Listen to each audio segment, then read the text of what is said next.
ہمارے سبق کا اگلا حصہ ہے زبان شناسی۔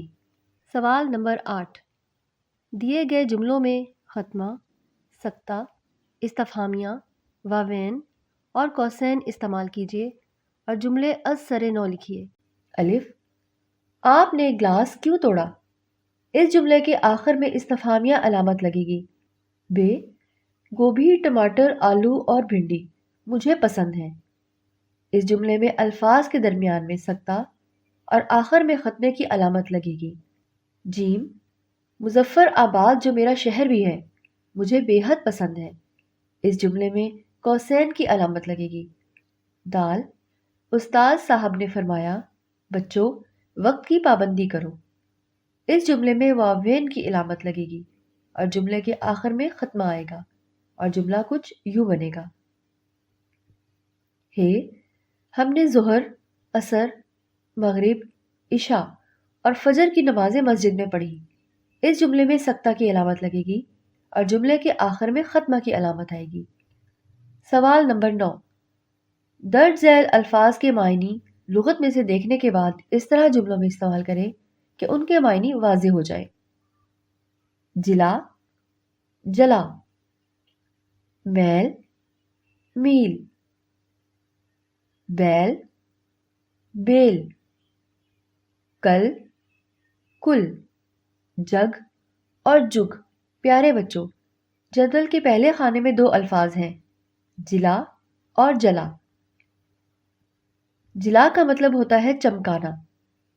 اس کا جملہ کچھ یوں بن سکتا ہے، استاد صاحب نے طالب علم کی صلاحیتوں کو جلا بخشی۔ لفظ جلا کا مطلب ہوتا ہے جلنے کا عمل۔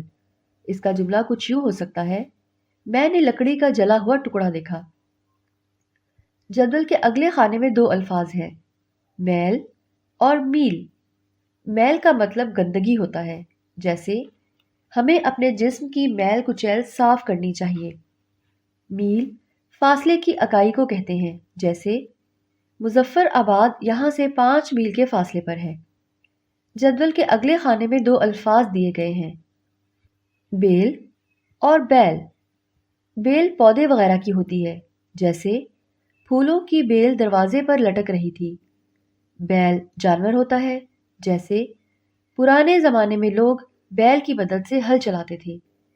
اگلے خانے میں دو الفاظ ہیں، کل اور کل۔ ان کے جملوں سے آپ ان کے معنی آسانی سے سمجھ جائیں گے۔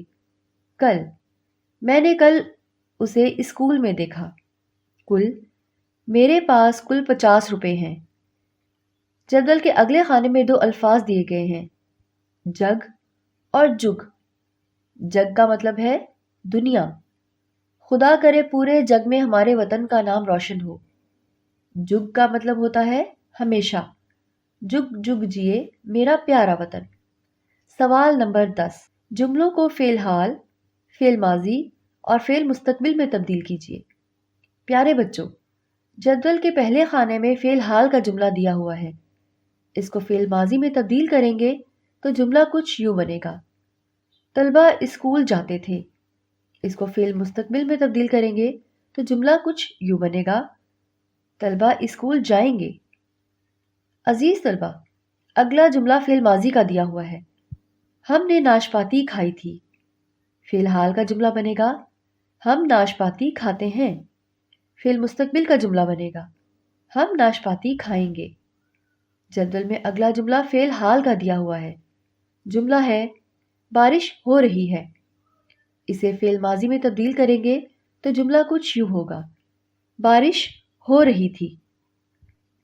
اسے فعل مستقبل میں تبدیل کریں گے تو جملہ کچھ یوں ہوگا، بارش ہو رہی ہوگی۔ جدول میں اگلا جملہ فعل ماضی کا دیا ہوا ہے، جملہ کچھ یوں ہوگا، فقیر پیدل چل رہا تھا۔ جملے کو فعل حال میں تبدیل کریں گے تو جملہ یوں بنے گا، فقیر پیدل چل رہا ہے۔ اسے فعل مستقبل میں تبدیل کریں گے تو جملہ کچھ یوں بنے گا، فقیر پیدل چل رہا ہوگا۔ آخری جملہ فعل مستقبل کا دیا ہوا ہے، جملہ کچھ یوں ہے، ہم کامیاب انسان بنیں گے۔ اسے فعل حال میں تبدیل کریں گے تو جملہ کچھ یوں بنے گا، جملے کو فعل ماضی میں تبدیل کریں گے تو جملہ کچھ یوں بنے گا، ہم کامیاب انسان بنے تھے